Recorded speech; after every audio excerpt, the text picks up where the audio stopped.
Hi, everyone. My name's John Myer, and welcome to another AWS Blogger podcast. In this edition, we're going to be talking about I hate my AWS bill and how do I reduce it. But before we begin, I'd like to introduce Senior Solutions Architect Aaron Jeskey. Aaron, let's bring you on. How are you? Doing very well, John. Glad to be here in this much more improved OBS streaming situation than we were dealing with a few months back. Oh, well, you actually just jumped right into it. So I think I had this to is throw you the actually compliment. That's all right. That's all right. You know what? This is a casual conversation, just like I do for all my podcasts here. I do have all those questions kind of just to keep going, but usually we just end up chatting. But since you mentioned it, I think it's best before we begin to give everybody a little bit of backstory on how we met and some of the events we've worked on. What do you think? Great. That sounds great to me. All Yeah, right. so, So um, go ahead. Tell them about October last year. What do you think?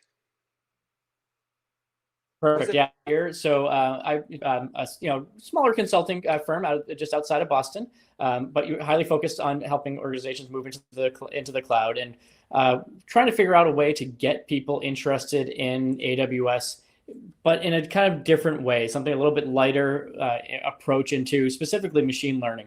I've been going to reInvent, saw what happened with the Deep Racer League the year prior, and I said, kept on egging on my boss saying, Ethan, we've got to go out. We've got to try to do this. I think it would be a really unique way, a soft approach to show people the capabilities AWS has in the ML world. And we finally made the commitment. And I think we were the first, I am fairly confident saying this in public, that we were the first partner to hold a public AWS Deep Racer event. So we were really proud of that. And you and the team came along to support that. It was a really, really great experience for us.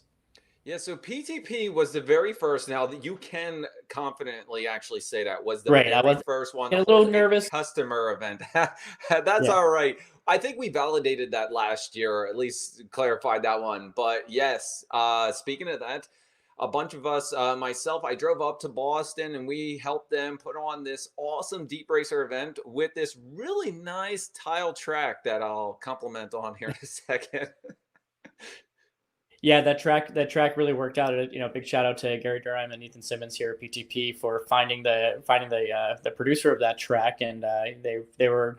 I guess it's kind of gone viral in the Deep Racer world now. A lot of folks were out there saying, "Where the heck did you find this thing?" Instead of having all these kind of previously clunky solutions, just kind of like that gym mat that you see at a kid's playroom or something. You just clip it all together, and I think we lost that track. I don't. Where did it go? I forget. I have to tell you, I haven't seen that track in probably about what time is it? Yeah, 24 hours. uh, so yeah, let me Yes. give a little bit of real quick backstory on the track, and then let's actually get into our episode here that is sponsored by PTP, and I'm glad that we got a chance to get together. Back in, I think it was end of March, April, something like that. I remembered the track during this current pandemic. I was like, I still want to bring Deep Racer events. And I reached out to, I think it was just Ethan I reached out to at first, Ethan and Gary. And I was like, hey, listen, would you guys be willing to send this track to me? And there was no hesitation. I think it was at my front door in about a week. All right. That was awesome, by the way. And since then, I've been hosting Underground Deep Racer or Deep Racer Underground, which is the new name, in my basement at least once or twice a month. And we're actually going global. We have other tracks around the world, but the tile track works out the greatest because I've customized it just a little bit to fit this. And thanks to Ethan, he told me we could keep it. So every time I get a chance to shout out about this track, I give a thank you to him and PTP for letting me have it. I wouldn't be able to do it without you guys. Yeah, that was a really fun event back in March when that underground deep racer, getting to meet Jeff and virtually, and all the Tom and all those great guys over in the UK that were helping us out. It was a lot of fun, and again, just a different way to introduce people to AWS and all the great resources that you guys bring. Yes, yes. All right. Now I think we have a loose schedule here. We're probably about 45 minutes for this event. If we go longer, we go longer. It doesn't matter. Aaron and I are here just having a nice conversation. So, Aaron, I think we're just going to get right into it. And I've got the first question if you're ready. Yeah, shoot away, right away. All right.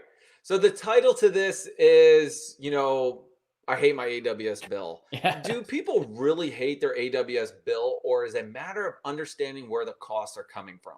So it depends on where they are in the organization and how they ended up getting into AWS. An organization where they were thrust into AWS world by way of some shadow IT department, and then some other, that shadow IT department is discovered and is trying to be brought into the fold. Those are some people that maybe aren't such a big fan of it because they don't understand it. And I'm sure we're going to get into a whole lot of how to better understand your bill a little later. But I think when it really comes down to it is, what is this really doing for my business? How do I associate that to the cost? Once you can get somebody over that barrier, it's there's it may be a little bit distaste or disdain, not full blown hate at the beginning, but you can get them to adopt and understand that this is bringing true value to the organization, and they'll become accepting of it.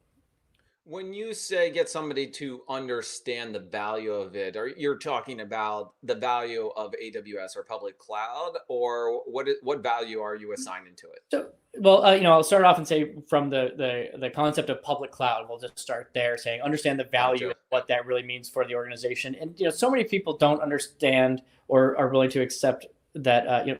You've been in a traditional IT world for so long. You've always had the guy that's a cable puller, the network racker, the guy that's got the extra cage nuts sitting in his desk because it's just that utility of computing, or not maybe not utility, but that tooling that you need for in your infrastructure. Those people that are aware of it, they understand how these things work. And over the years, that's kind of become a secondary role of your job, as the ease of deploying servers and everything has gotten so much easier. But but when you can make that shift and jump your team into only focusing on your business and losing all those hours, shedding away all those hours that had gone to sending somebody, creating an on-call schedule to send somebody to the cage at 2 a.m. because something needs to be rebooted, getting rid of all that extra weight in your organization, focusing your team purely on the business and helping the business and what the business is there to do, is a real win for any organization. And getting them to understand, maybe it's the same cost, maybe it's a little less if you're doing it well, or maybe it's a lot less if you're doing it really, really well. But even if it's 5 or 10% more, is the win of having your team focus on your internal customers and maybe your external customers more value to your business than having somebody be really knowledgeable about where a few cables in a data center go. So that's the first big transition, first big hump to get over with this, because they say, well, I'm paying paying the same thing for AWS, even if they're paying the same thing, or maybe, like I said, they're paying a little bit more. But that value, getting them to understand that value, that's part one. And then with going with Amazon specifically, sure, Azure has a lot of great services as well. OCI has their own place. We've got Tencent. There's a reason for every cloud provider.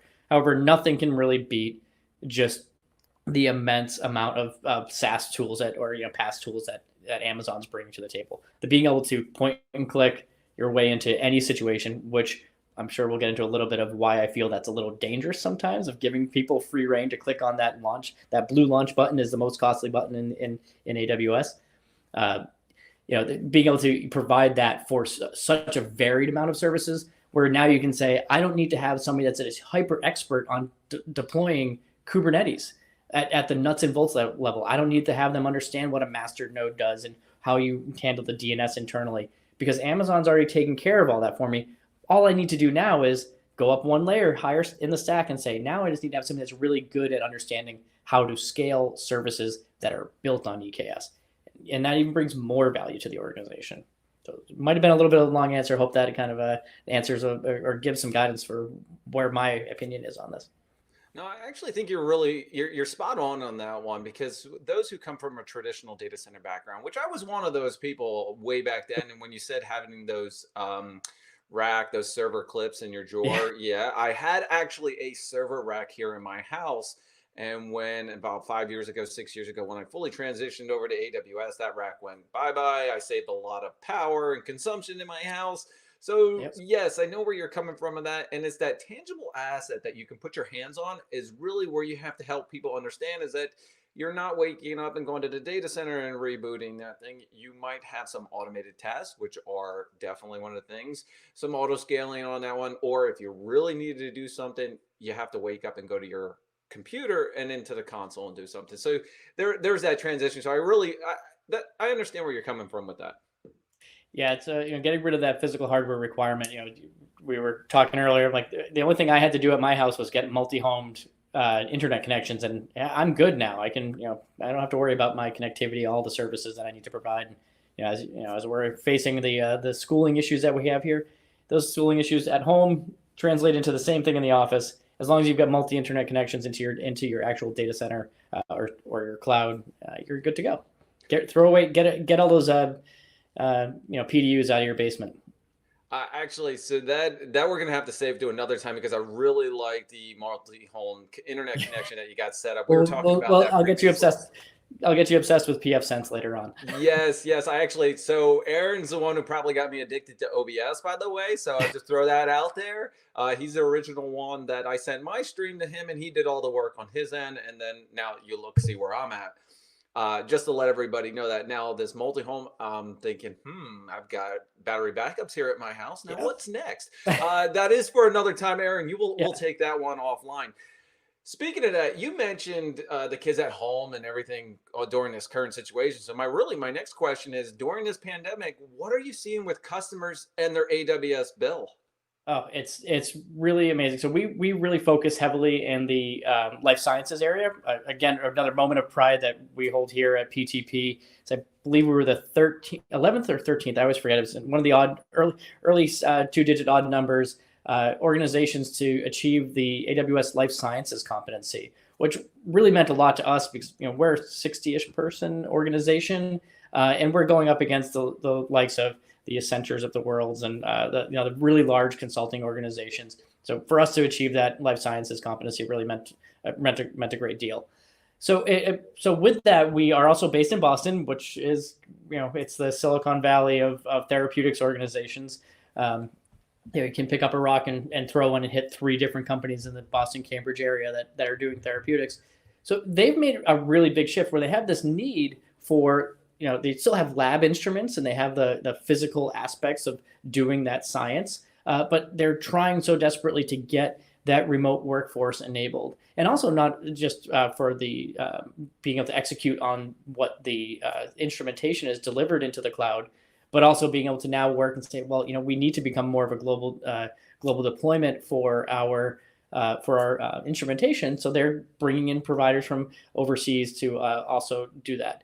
With all of that, we're seeing a great transition for what would traditionally be used as in-office shared file server, shared physical big beefy workstation compute, needing to be abstracted away and be brought into the cloud, where anybody in the organization can quickly get to that data, be able to get that data in possibly multiple continents, definitely multiple states, and be able to access it from a different set of resources.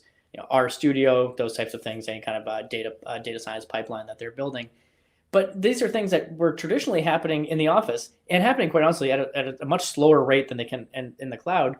Also on hardware that people are having to maintain. You've got scientists trying to handle a $25,000 workstation that's just got a ton of GPU crammed into the side of it that they don't really understand how the drivers work and how to get large storage attached to it.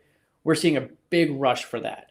So it's made this, with that kind of custom, GPU heavy workloads, it's brought a whole breadth of the compute type that's being used in the cloud really quickly to these organizations that had no idea. I mean, we literally have organizations that say, what is Active Directory? Like, okay, well, let's get you set up with authentication first, and then we'll start talking about how we're going to start to secure your data. So it's a lot of moving parts for them to understand really, really quickly. It's just accelerated the heck out of the adoption of the cloud. One quick tangent here, and this story blew my mind. Back in May, we were brought in through PTP. Another moment of pride here. We're not only a partner of AWS, but our engineers sometimes work on behalf of AWS. We were brought in through AWS to a contract in Manhattan where they were looking to move 7,000 work seats, 7,000 human beings out to workspaces and close their Manhattan offices. So can you imagine one day, and they said, oh, and by the way, our lease is due in June 1st. We need to know if we're doing it or not.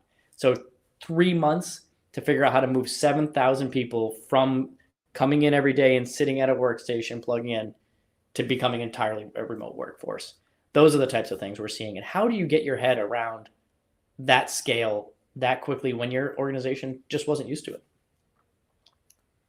Gotcha, and that makes sense. And thinking about that a little bit, a lot of companies in the start here quickly turn to cloud. Cloud is not a afterthought now; it's a first thought. It's how we're going to optimize this, and it's not as challenging as it once was, where people were afraid to go there and were a little apprehensive about it. But now, with the current situation, they're jumping right into it and moving that one.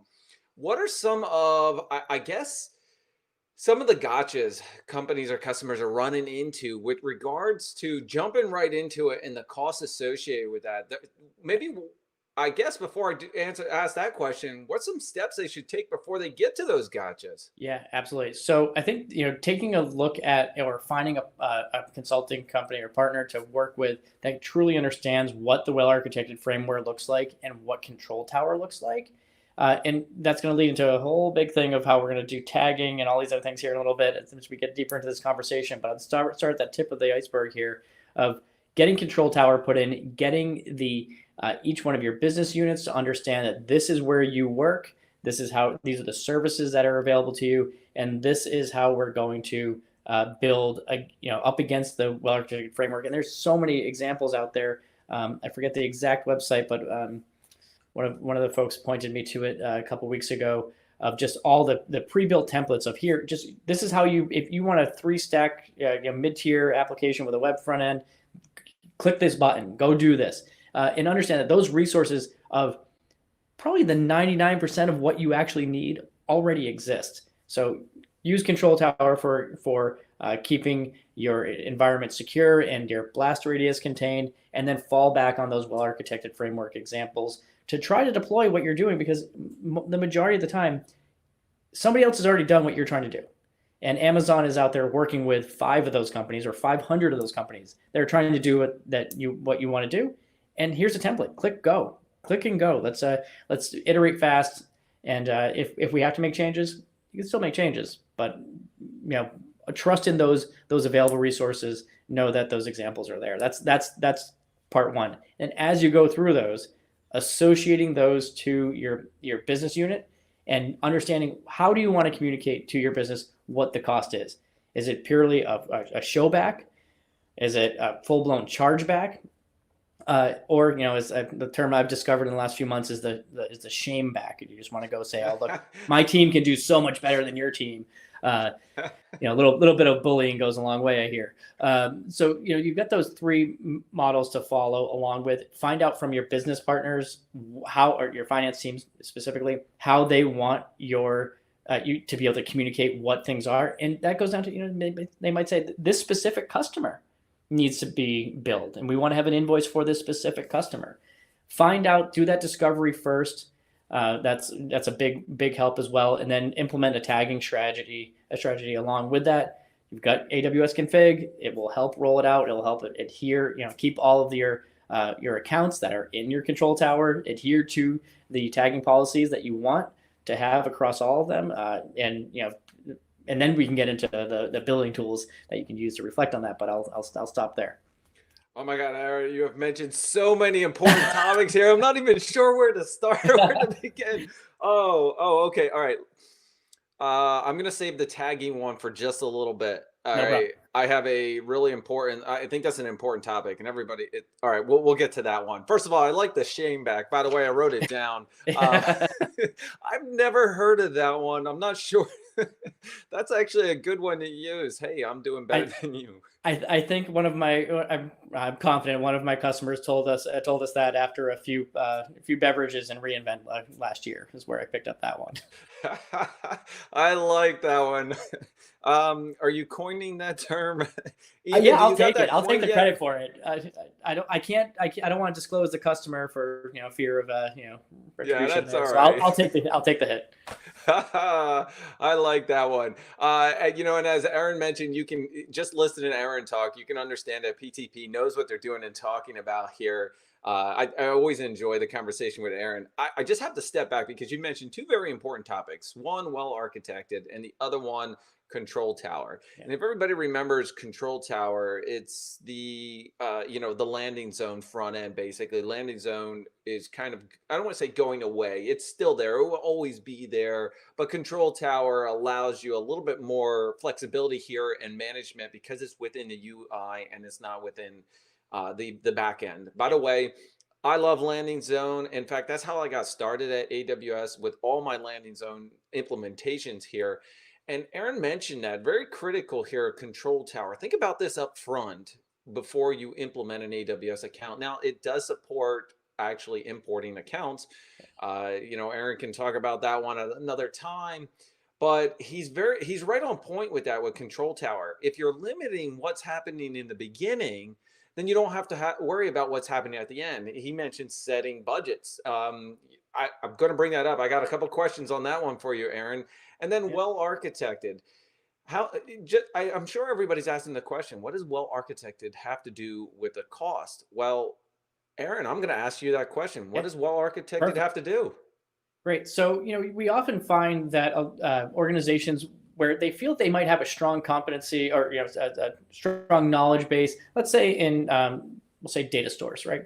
So you've got somebody out there that's a strong SQL admin, and they're going to go off and say, look, well, I'll just give me a few EC2 instances and some IP addresses and deploy them in a few different AZs, and I'll make that cluster work.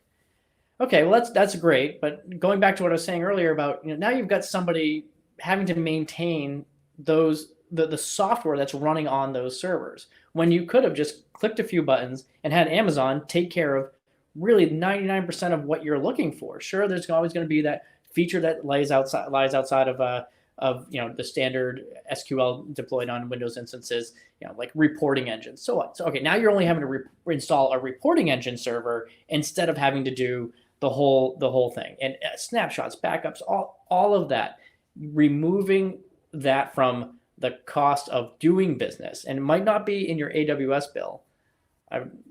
I still think you're going to do better in the AWS bill, but you're also going to get back the business time. So not just you're going to be able to justify that AWS spend by saying, look, but now Tommy, the database admin, is able to go off and work with the developers to make our product better or to make our reporting engines better. So it's kind of a twofold win in my opinion. You get the man hours back, and then in my opinion, or I'm sure there's, which I don't want to say my opinion, but in my experience, having to operate in an AWS controlled environment still can be much more of a cost-effective way to go. So that all said, you're going to go off, you're going to get a template that says you need an SQL server. The template's going to say, go use Aurora, go use RDS, go that way. Do not go and start installing instances. And those frameworks, that well-architected framework to show viable product having been built, leads to a more cost-effective solution. Actually, you mentioned there on that one. By the way, I don't think we have enough time in this episode for all the topics that you're mentioning. Sorry. You knew I was a talker. No. This is actually great because there's so many. First of all, as you can see, Aaron's very passionate about this as it comes to ease, and I enjoy pulling some of this information out. You mentioned using the Aurora or RDS, and what you're really talking about is shifting left. In that case, we're utilizing AWS to handle all that stuff, and you worry about your application. And it's actually more cost effective than running your own EC2 and putting it up there. And it's not just about the cost of the resources you're using within AWS, but the resources to manage those resources. So you have to think about that a little bit as well. Yes, you might be paying just X amount for those instances, but you're also paying for Tommy, who you mentioned, that is managing that one. You have to do that. If you have it all automated and handle it, then you don't have to worry about that. Absolutely. Real quick, and I want to jump on this one because that kind of segues into our big topic. And when I say big topic, I want to talk about tagging and budgets. Yeah. And I know because I think everything goes hand in hand, budgets, cost, but you really can't have accuracy without tagging. What's your thoughts on that? Yeah, accuracy and resolution. Whenever you come back, say how highly accurate do you want to be, and then what is the resolution that you want on it? Do you want high accuracy of my team cost me this much, but Tommy cost me this much when he built this specific application?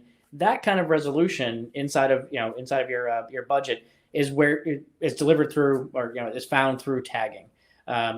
Creating that tagging strategy, having it enforced across with your tag policy, rolled down from control tower, applying against your well-architected deployment of your applications. That whole arc that you're going to go through, being able to associate down to the bandwidth that leaves a specific machine. A quick anecdote here: I was working with a customer that has 140 different accounts, and they were a full chargeback organization, and they had one NIC or VNIC on an EC2 instance.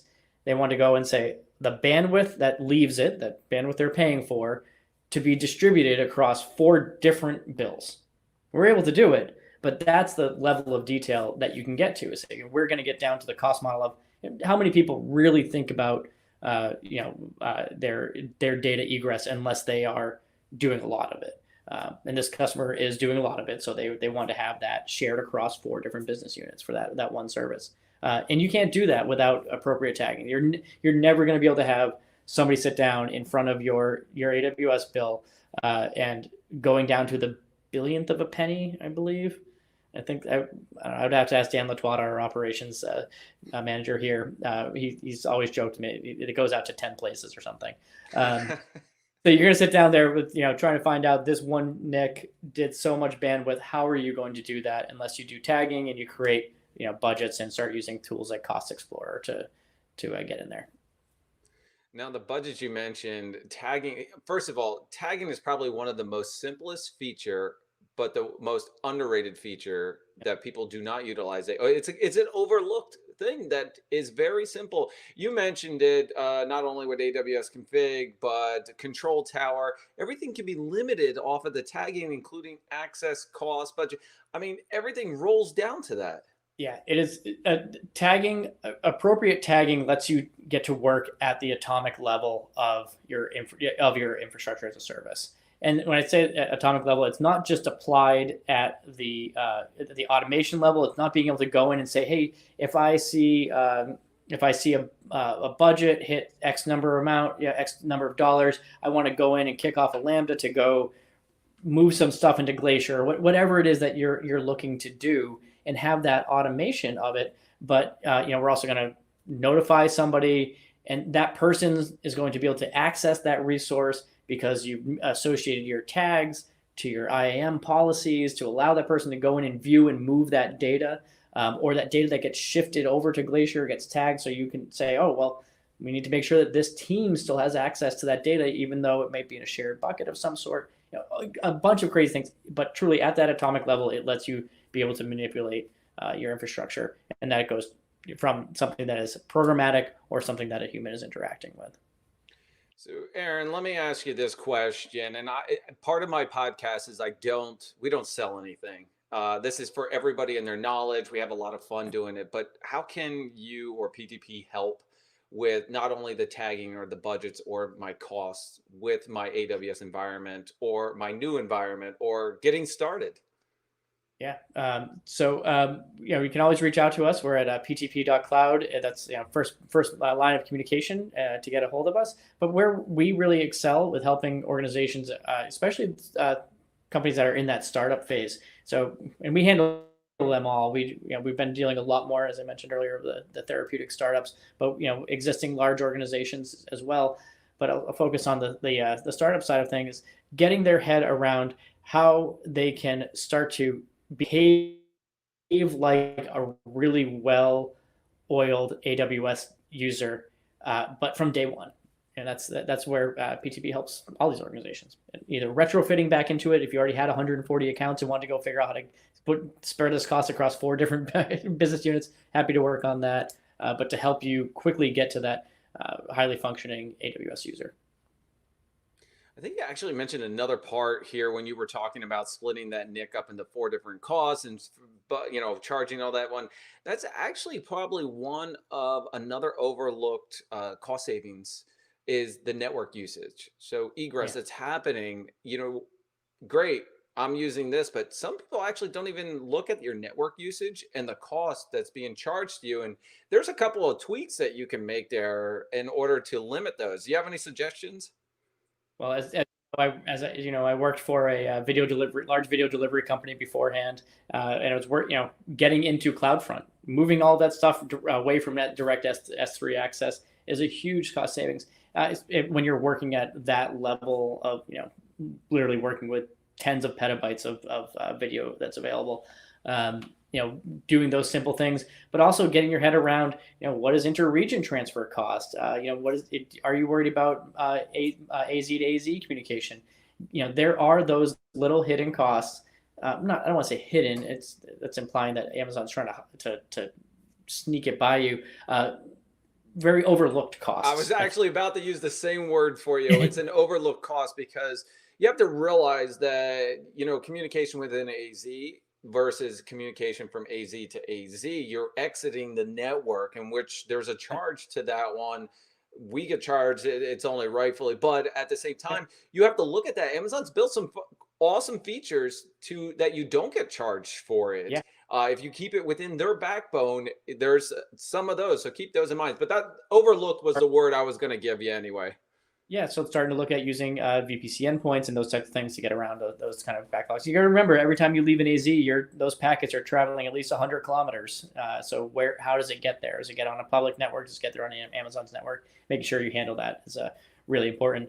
But and not just the network side of things. I think now we're kind of going on this topic of overlooked.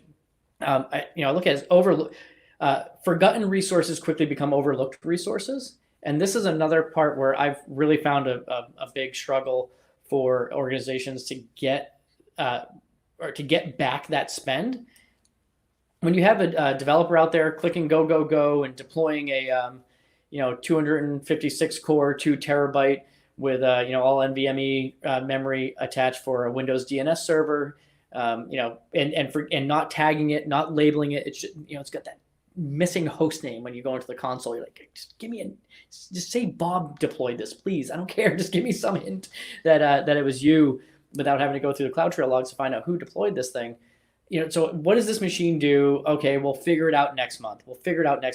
And the clock's ticking, and the hours are going up, and maybe you say, forget about it. We're just going to move it over to a reserved instance, and we'll think about it next year. You make some cost savings that way, but that instance could really truly be useless. So determining how much network traffic it's doing, what all these things, to get rid of those resources, that can be tough. So another strong use case for getting things tagged. But I also look at those as a huge security risk. So that unused resource becomes overlooked, and now somebody else starts paying attention to it. Maybe it does have an EIP attached to it.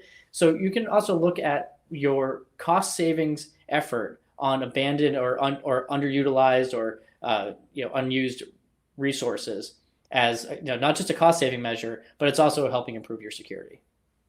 Now you mentioned abandonment there. I have an actual use case that happened with regards to that, where a developer deployed out a environment using CloudFormation and had the wrong region in there, and they were like, why is it not showing up in US East 1? And then they're like, okay, whatever. They look through the code. Oh, you know what? I got to change it to that region. They change it. What they didn't realize is they deployed it twice. One of them in a Europe region, which they weren't using. The resources were completely deployed out there because they have full rights. Nobody's looking at it. Nobody's looking at it. So now I got it in my US East and I'm doing my work. Well, guess what? That region, that was costing them about $4,000 a month, month over month over month. Does PTP help me gain visibility into all those abandoned resources and show me where some of my costs And how am I Yeah. seeing that they're unutilized? I mean, you got to look at obviously some metrics for that, right? Yeah, so Amazon offers some great great tools for that. Either looking through Cost Explorer, using CloudWatch, and whatnot to get some metrics out there, discovering your resources. We've got some custom scripts internally that we use as well, but we also partner with CloudCheckr, where we use a lot of something that I find really advantageous over just the native AWS tools for these for this type of deployment, or for this getting this understanding, is you get multi-account view inventory across your everything in one place real easily. And yes, you can do those things in Cost Explorer at the top level if you have the appropriate organization deployed and you're running control tower and all those things. Yes, those things are possible. But for us to just have a Swiss Army tool that can go into any account in any situation and really rapidly deliver us that kind of visibility, we get that through CloudCheckr, and they help us with some of the security checks I was alluding to, figuring out what resources are underutilized, getting those kind of trends and graphs in there. And you can use Trusted Advisor too. Trusted Advisor does have these things, getting even looking at your reserved instance recommendations. Those tools, those native tools, will help you get into that. But PTP is ourselves. This is what we do. We come in there with that CloudCheckr tool, get you a strong report, and then where we need to, we'll custom fit with any of the native AWS tools. Wow, huge shout out to CloudCheckr there. By the way, CloudCheckr is my partner. I work directly with. Oh, you do? Okay, I didn't know that. Yeah. So when you mentioned it, I'm like, shout out there. Yeah, great guys. We've been dealing with them for several years now. They sometimes they like me because I'm, well, not so much anymore. But when we first started to get into them, with them, I was probably that guy that was submitting a few too many bug reports. They probably didn't like me. That way. Nice. I had a question there within the chat, and I'll answer that. DJ, I'll answer your question after I get Aaron going here on another one. Going for that one, because I know we're about 41 minutes past here, but I still have some more questions here. Dig in. What's that? Not till 30. Said softball not till 30. So I'm good. Oh, hey, listen. If we go over, we go over. Let's do this one. What type of monitoring or alerting should be put in place for cost or budgets? And when I say monitoring or alerting, you can use AWS native stuff. What are you using, or what can somebody use without purchasing the third party, or how could you help them? Okay. What do you recommend or suggest? Yeah, absolutely. So this is a dangerous topic here, because we went through right at the beginning of March. We had a customer that was trying to use a billing metric to monitor and shut down an auto scaling group. So they were submitting requests in. Auto scaling group was scaling up as they needed it, but they weren't watching how much workload they have, versus they were only watching how much they spent. And that metric failed in some way because of just how they are, because the billing metric failed. So the auto scale group was never told to shrink back down. They were trying to have their ASG managed by their budget instead of by their real workload. I think that's a fairly that's accurate by the cost and not by the utilization. Yeah, exactly. Real quick, and I hate to interrupt, but how is that impacting their application then? Well, fortunately somebody woke up a day and a half later and realized that they only spent about $47,000 on doing nothing. Oh, all right, so, cool. So their application was running great, doing absolutely nothing. Well, the business was happy. Just exactly. Not the people who paid the bill. Exactly. So, they were doing by hour, saying, look, if we're not going over this budget by an hour per hour, we're good. Keep it going. And just, so so the reason I bring up this story is because, understanding where to monitor your application is so key to helping understand what your costs should be. Are you looking, do you want to just look at the back end and see how much data you're writing? Do you want to look at how much data is being input? Where in your stack do you feel is the most critical point for understanding where your budget's going? And so if you were to launch a new SaaS app, and all of a sudden, you start trying to shut things down because you all of a sudden got a whole bunch of new customers. You're trying to squash your budget, and you're sending alerts saying, "Oh God, we need to turn things off," or you start turning things off because you think something's going haywire, not realizing that your marketing firm just went out and put an ad during the Super Bowl. That's a bad place to be monitoring and trying to control your costs on. But maybe it's based on how much data you're being generated. Do we want to shut off on that? That might be a better place to work. So just figuring out where in your stack to monitor where your business is willing to spend for either data acquisition or customer acquisition. That's kind of my thought on it. So you got to figure out where to monitor, and that's a tough thing to do. And the only way you find that out is talking to the business. No, I agree with you. On that one, let me talk about right sizing here. There's an actual yes, no, it's kind of a hot topic here. Is it worth right sizing or reinvesting and modernize your application? And is it worth that time? What are your thoughts? So I will say this, that and I don't know if I've coined this one or if I just picked this one up from somebody else, but not just right sizing, but also right typing your application. I think if you combine those two things together, then you can really start to take action on that. And by right typing, I mean the back end disk and network. So right sizing traditionally is your CPU and memory to being able to provide for your environment. But since as we see, they've got so many different storage tiers, and also being able to offload to S3, whatever. Won't go that deep here, but being able to find the appropriate storage tier and also the appropriate network tier for your instance type. You might find that if I go down a little bit on my network, my network requirements on this, I can get to a different instance. Yeah, I might lose a few gigabytes of RAM, or maybe I change instance class. If you combine those two things together, you can really start to make some great strides on it. I think right sizing, no matter what, in any environment, that any instance that's running over 3 months, it's worth taking a look at for your right sizing if you haven't done right sizing, right typing of your instance on initial deployment.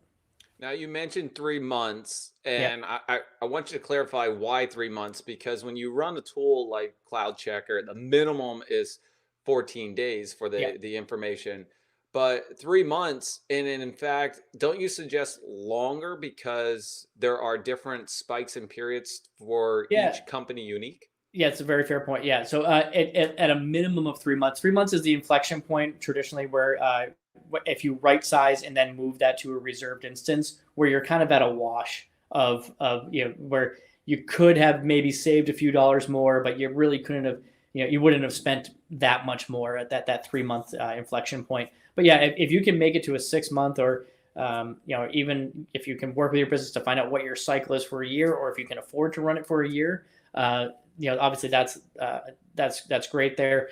But you've also got such iteration of applications these days. Your SDLC with code commit getting to continuous deployment instead of just instead of a deployment platform. You're going to see so much change inside of flux inside of an application. Looking at an application over the course of a year, if it's being highly developed, I don't know how much of a win you're going to get out of it. But yeah, that's why I say 3 months is it's kind of that wash point if you're going to go with reserved instances. If you can get a full 6 months out of it and spend the few extra dollars, you're definitely going to be able to get a really good idea of what your environment's doing. Now that's if you're going, and you mentioned reserve instances. I got a little question on that one, but you also mentioned utilizing those instances, but looking at modernize your application if it can. Not every application should go serverless. I got to say that right up front. Or shouldn't go serverless. So just take a look at that one. But if you can serverless and go that route, there will be additional cost savings. That's what we're talking about in modernization. Yeah. And before I ask my next question, any thoughts or recommendations on going serverless versus not? What's your thoughts? So one of the partners here at PTP, Mike McElhaney, I think wanted to strangle me during the hiring process because I kept on mentioning serverless a few years ago. we gotta be doing this. If you want me to join on, this is what I'm going to nauseate your customers with. And I'm really glad to see 3 or 4 years later now how much traction serverless has been getting in the world. All being able to run pretty much any language you want now. The ability to have larger payload sizes processed, everything that Amazon is doing to improve that experience and really lower the bar of entry, and also while also delivering a huge amount more capability, has been really great for applications. But you're right, not everything can go serverless. If you architect well from the beginning and you have a microservices framework, sure, you might be able to get there, but they're always going to be, I don't want to say always, but the likelihood that you're going to have some static large component that needs traditional compute resources is not something to be ashamed of. If you're like, oh, I'm so happy I get this great microservices architecture, but I've got this one reporting engine that runs over here on this EC2 instance. That's okay. It's okay. Don't, you still did really well. What percentage do you think, if there is any, that a company should look at going or modernize to serverless versus not? What are you seeing out there actually? Yeah, so I would say if you have any kind of service message bus, if you're doing anything that could be implementing SQS, you're 100% in the category of somebody that should be looking at doing things on a serverless environment. If your environment already understands how to chunk things up and wait for somebody to process it, even if that's serverless, even if it's a Lambda function going off and calling an EC2 instance to go run this thing for a short period of time instead of having it run on specifically the Lambda instance or step or whatever you're using. I think you're in the category of people that should be very much looking into that. That said, if you're still in a monolithic infrastructure that is working through a database, a traditional database for all of your work, it's going to be a little bit harder to get there. But it's not something you should be afraid of looking at. As I mentioned earlier, the features and capabilities are so wide and deep now inside of the serverless environment. You might find that the things that were really hard to do in a small block of code 10 years ago, 5 years ago even, are relatively straightforward in this environment. Yeah, so what Aaron's talking about here something very interesting is you can run, some people actually have like an EC2 instance, or you had this server that was running in your data center that would only process a script once a week or once a month, every once in a while would do some simple task. Well, that server is up and running no matter what. And in a data center, yes, you've already allocated the cost. In AWS, if you're using an instance for doing that, you're being charged for that EC2 instance. Why not roll it over to maybe a Lambda that might actually do the stuff for you, spin it up, spin it down, and you're done, and now you have minimized the cost. All the things that we just talked about here, everybody's probably wondering, well, what does that have to do with I hate my AWS bill? Or, how do I limit the cost? Everything we're telling you about is to think about, well architecting it, utilizing the native tools within the environment, minimizing your resources, and thinking about a well architected application for that one. So these are all come together and have to do with cost, as well as you also mentioned security in there. And I a little bit of question. What does security have to do with my cost? So, if talking about that, besides the topic of just the of the abandoned or forgotten resources, which quite honestly, that it's like a 5 to 10% reduction usually when we just go in. And so it's like not only do you get a 5%, 10% reduction when we take this security vector on trying to reduce your bill, but you're also running a better environment. But from a general security associated to your cost, being able to move into, or if you start to look at the well-architected framework, bring in tools like WAF and GuardDuty or any of those services that are operating at Amazon scale but being delivered to the individual customer, and replacing some of those tools that you maybe have been deploying through a third party previously to secure your environment. That's where I would see a really big impact to your overall IT budget, and also to your AWS budget. If you're not having to go out and deploy a whole bunch of EC2 instances to deploy some SIM tool that you can get, or maybe not SIM tool, but some security tool, you're going to reduce your cost there just running at Amazon scale. And just to kind of go off of that one, he's mentioned security. If you're utilizing security and limiting access to deploy into regions or specific instances, you were right on there, because you mentioned also control tower. So if you can't implement within an environment or a region, you've just limited being spun up and having those abandoned resources. Yeah, as absolutely. well. And service catalog, bring along service catalog, being able to say, listen, as an organization, we do not feel comfortable. And thanks for leading me to that water on this topic here.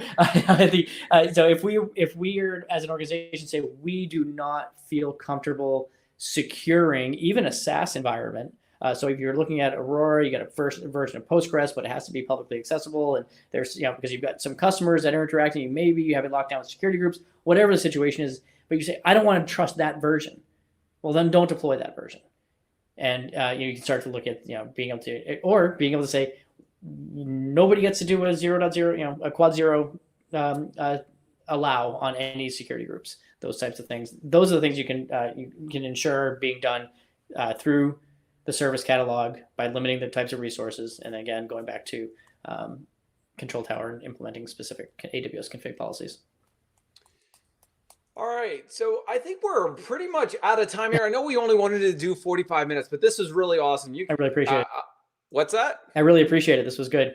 Thank you. Yeah, I enjoyed it. I enjoyed the conversation. By the way, there's probably about 5 more questions I did not get to, and about 20 that I just came up with as we're going on because I thought they were important. I had so many notes here. Oh, you know what? Wait a second. Let's not end this yet. My question, this is actually a good one. Savings plans versus RIs. Yes. I gotta go there. I know I said I'm ending here, but I do this all the time.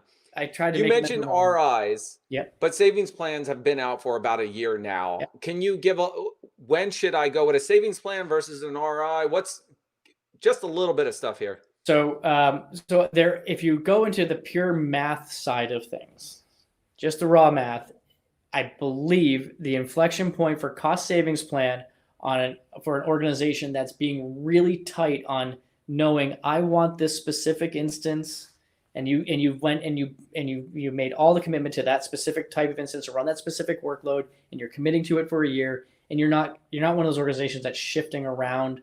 Okay, well, I'm going to move that reserved over here. I'm going to move that reserved over here. If you really know this is the path we're going to execute on, I think it's being in 5 regions is the tipping point. So if you are multi-region deployed, continue to look at reserved instances if you really know exactly where you're going for inside your environment. But those much more normal region deployments that are only deploying in a single or maybe 2-3 regions, if you're looking at your environment saying, I don't know if I can truly commit to these specific instances, and I know there's portable instances also. I'm trying to talk up as high as I can on this one, not trying to get into the really deep explanation of each reserved. But if your workloads are moving a lot from instance type to instance type, look at the cost savings plans. Being able to say to your organization, look, we're just buying a big old block of CPU, we're buying a big old block of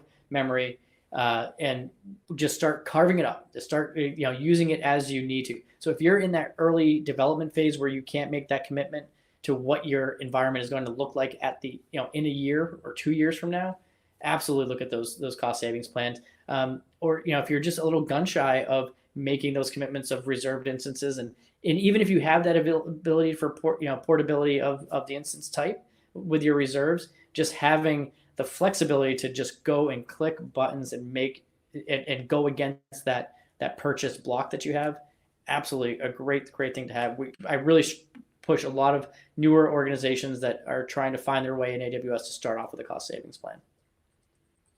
All right. So I really appreciate you hanging tight for that very, very last part, because actually it was one of my critical questions that I wanted to ask. And I have it down here, RIs versus SPs. I never got to it because we got to some cool things here.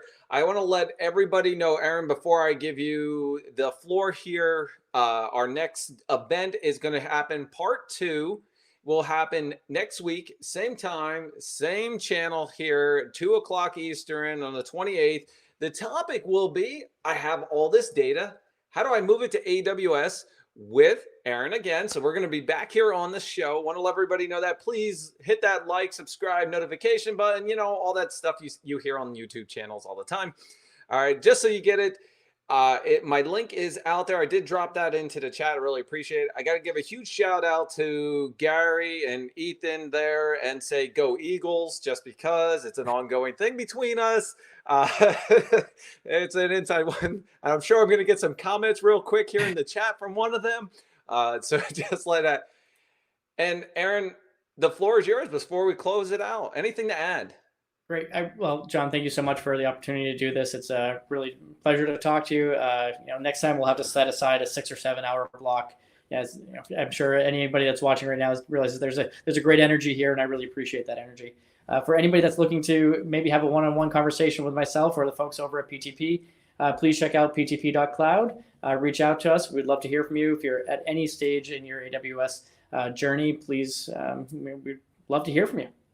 John, thanks for that. As he said, I love working with PTP on this. We haven't had a chance to do anything. We did an immersion day actually a couple months ago. We did that, but we actually haven't had this one-on-one interaction. Aaron and I haven't sat down and had a conversation. That's pretty cool that the energy is still there. Aaron, I got to thank you for your time on this one. I look forward to next week.